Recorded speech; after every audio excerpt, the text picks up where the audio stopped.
I think I'll start. Donald asked me, he saw a draft poem that I put up on my Facebook page today. He asked me if I was going to read it, and I said, sure, why not? It's a double acrostic sonnet, which you're going to hear a lot of tonight. And that is the acrostic runs down the left and then down the right-hand margins of the poem. So it's a circle, because I'm interested in mythology. And the circle is one of the universal symbols for God. You know, so the shaman in me was like, yes, well, I'll use the whatever circular forms I can.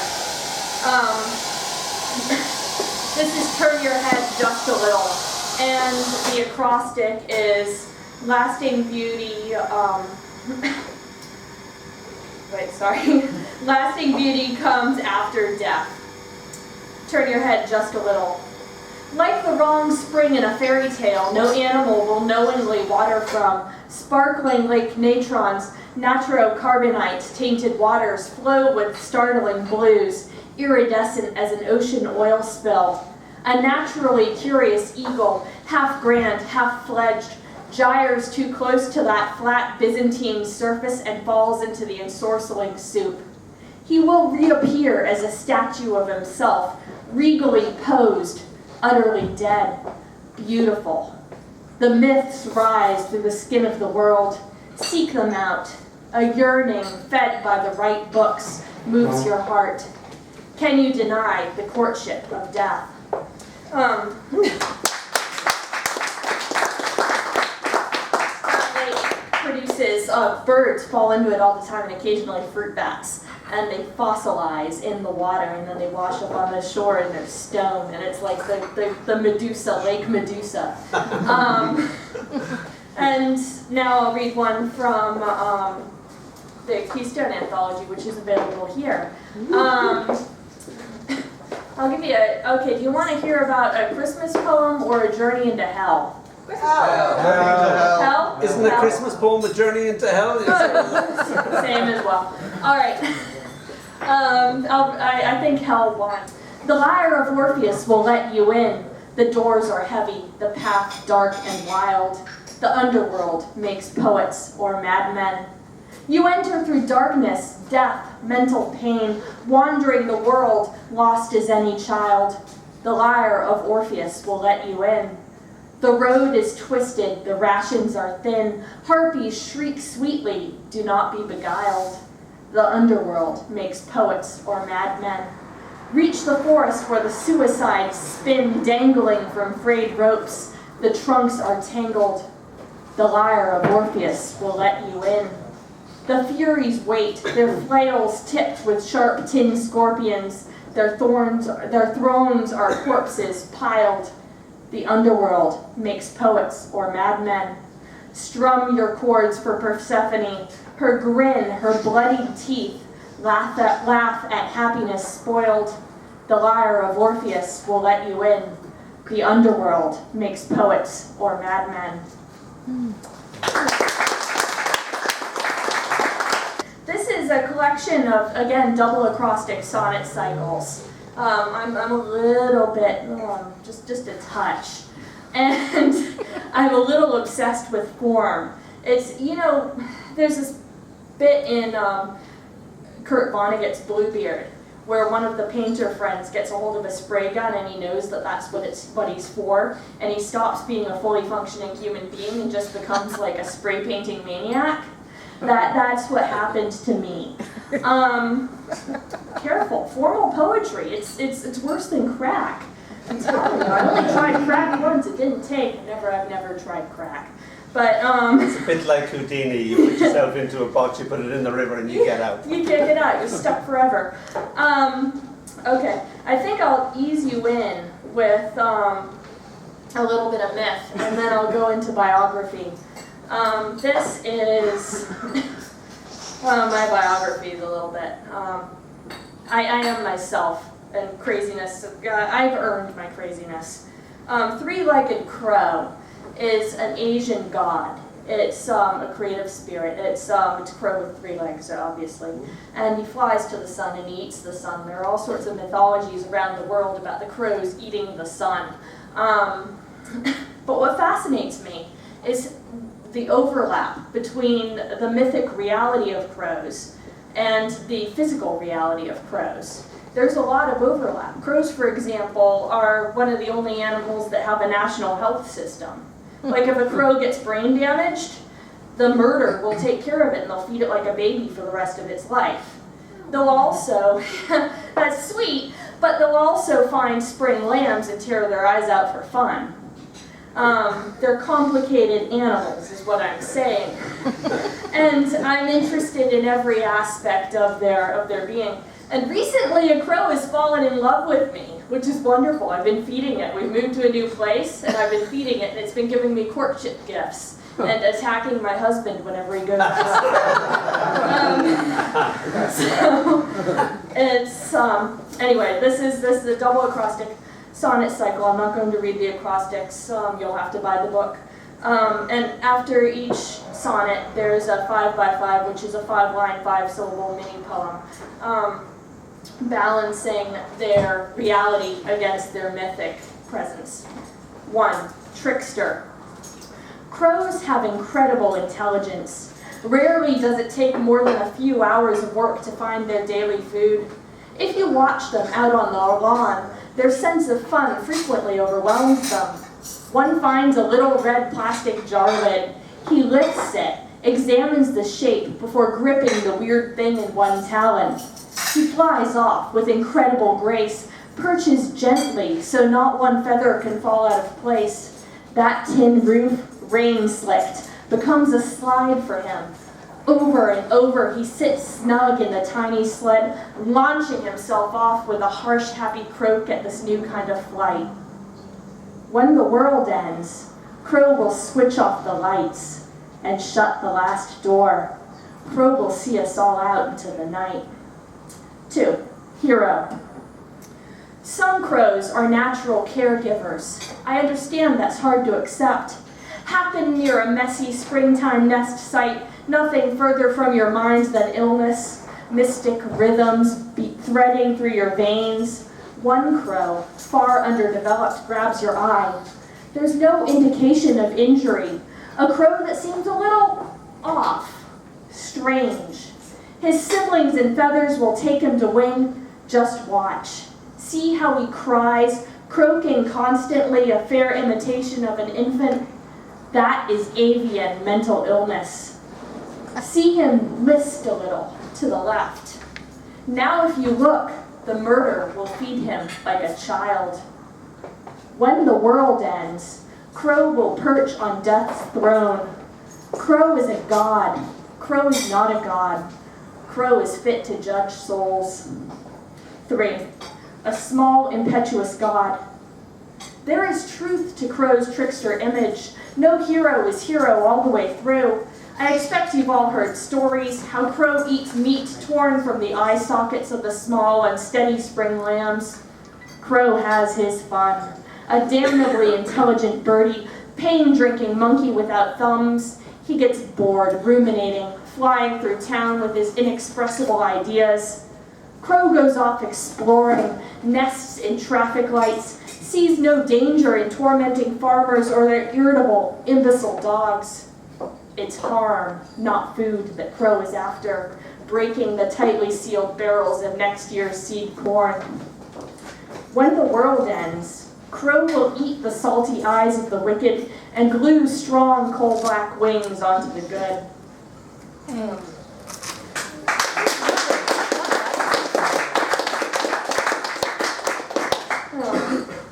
I like birds.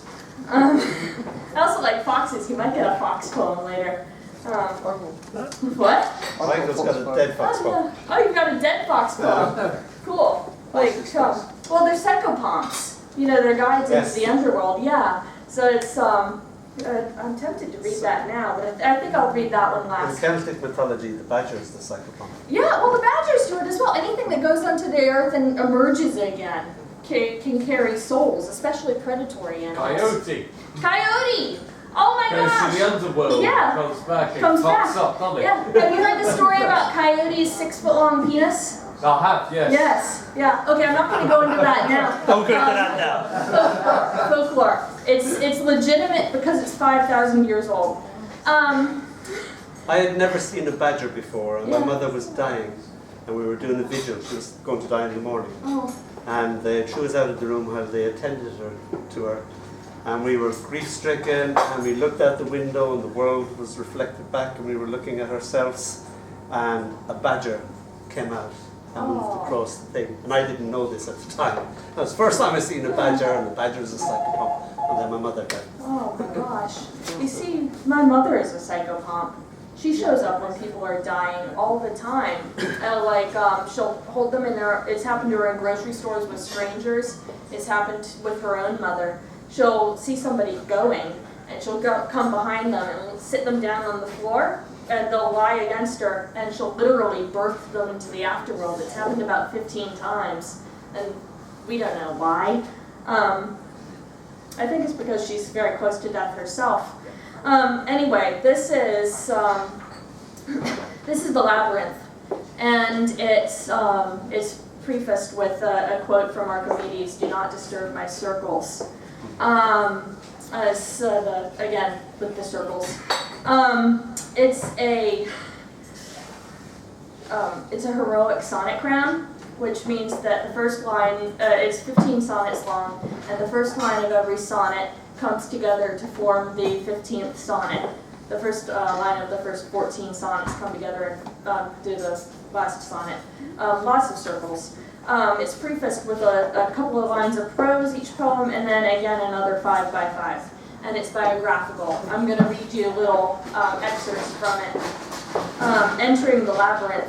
This one is about the woman who died. We called her the fetus lady because she was a former nurse, and she went a little in North Carolina, and she ended up saving all the miscarried babies that died in the hospital, and she put them in little jars. And she died on the day that I was born, and my father, who was a minister, went down and found her clutching the hundreds of dead children who had birth certificates all filled out with her name in the mother slot, which I thought was actually really beautiful.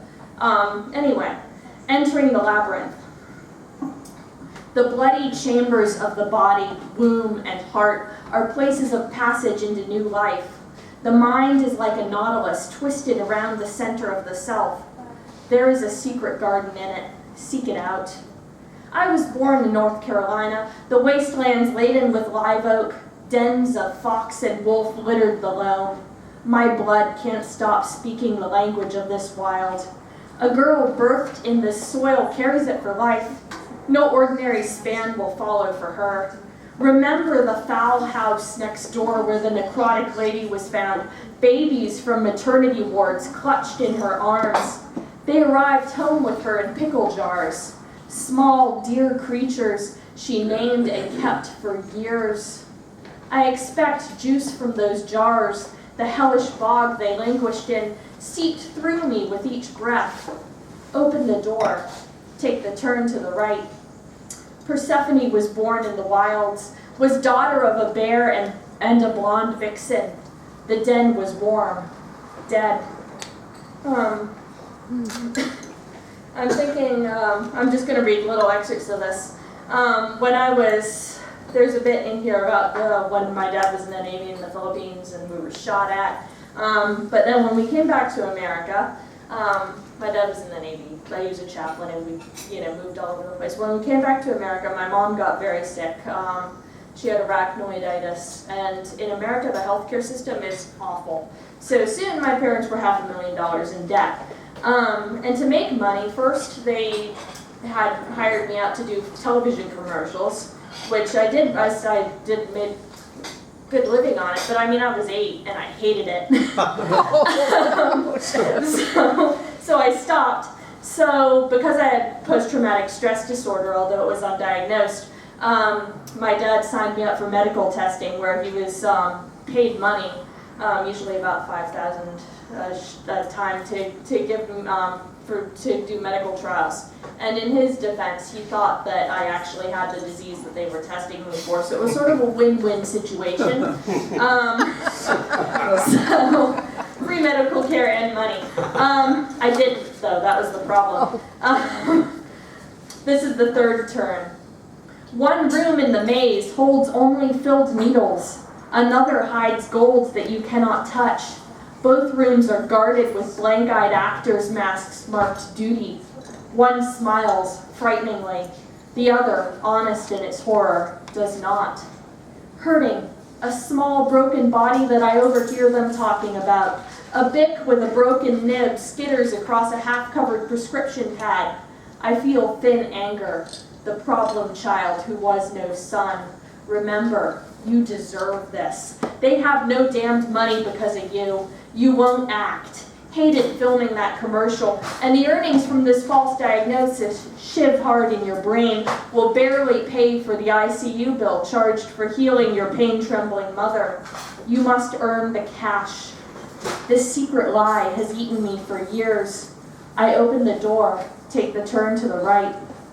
The blonde vixen was a broken trickster. Her snapped spine never healed. The fox could not run or save her kit. When I was, after that happened, I was expelled from the private school that my parents had me in. They had interesting priorities. Education was always really important. So it was education, then food, then shelter, then, everything else. But I was expelled for bad behavior. Actually, oh my gosh. My brother accidentally chopped off my dog's tail by slamming it in a car door, and it came off. It's about that much of it came off. And I've been studying about mummification. And so I put it in salt for about 3 days and figured, oh, it's mummified, and started carrying it around with me to school. That is one tall tale. No, that's why I was expelled. And I don't blame them. Weird children grow up into very strange adults. Anyway, so the next school they sent me to was a fundamentalist Seventh-day Adventist school, and I had my second exorcism of my life. And the first one was Catholic, and that one was actually really good. I actually enjoyed that because I could understand the Latin, and it was ritual. It was nice. Although my parents had that happened behind their back. The second one was much more traumatic. The sixth turn. A chamber brimmed with Satan's angels. They can sound like the children of God. Being family, they share a language. There are prayers in this room, melodious chanting. Never fear, the water that they wash you with was never holy. It cannot cause harm. Evangelical God, save me from small vengeances of this kind. The only God allowed in that school sprang from hell-bent minds no sane doctrine could cater to. Alpha God, God of brutality, a child in excruciating pain, head throbbing, the light of a migraine spreading, swallowing incrementally the world. There is no call to a doctor. The child is prayed around. The smell of packed bodies scares her. Lord, release this girl from her demons. I never moved from the prison of the big old woman who spewed spittle with her breath. Open the door. Take the turn to the right. Vixen begged Ursus for relief. The bear thought that she spoke to him. He answered, found his own voice hollow. And after that, things deteriorated. My mother's health deteriorated. It was awful. We were very hungry. Everybody was stressed. And I ended up in an orphanage in South Carolina. That's what this poem's about, what it was like being in the orphanage. I was there for 3 years. The seventh turn. Your father left you locked in a room, bare beyond the barred windows of your own tattered trunk. You heard the screams of children echoing through the halls and could not think of this as a vacation. Arrogant masters work in the fields that children prepare for planting, walking with chains on their ankles, lugging hay bales. The entire orphanage worked. The air, sour, perfumed with sweat and exhaust, tainted with the agony of the abandoned. No angel descended from heaven to stop God-forsaken adults from whipping the otherwise ignored kids. I took a stab, needlessly reckless, at playing guru. Younger children, there were not many, thought nothing could protect them but my poor oaths and broken love. I left them there. So open the door. Take a turn to the right. Persephone was in love with death. She knew the way out was the only way in, a secret passage. I'll read the center, which is the last poem in the heroic sonnet cycle, and it's about it's composed again of all the first lines from each sonnet put together, and I think you might recognize some. In the center is a garden. The pomegranate trees are hanging with red fruit. The house of dried figs stands among them, bursting with wealth. Enter. I was born in North Carolina, the new hope of my father, my bright mother's terrible fear, a child that will not stop hurting, a small broken body that I expect great things from. This productive fear, hardening the heart for service, Alpha, evangelical God, save me from small arrogant masters, work in the fields, that rare salvation, gain pleasure from the path. The right books fall into your hand. In time, other treasures will blossom from that root. This fearful time in hospital will free this battered body, this aching mind will heal, penetrate to the center of the self. Persephone is herself. She has no other master. The carnivorous God gave her his blessing. Thank you.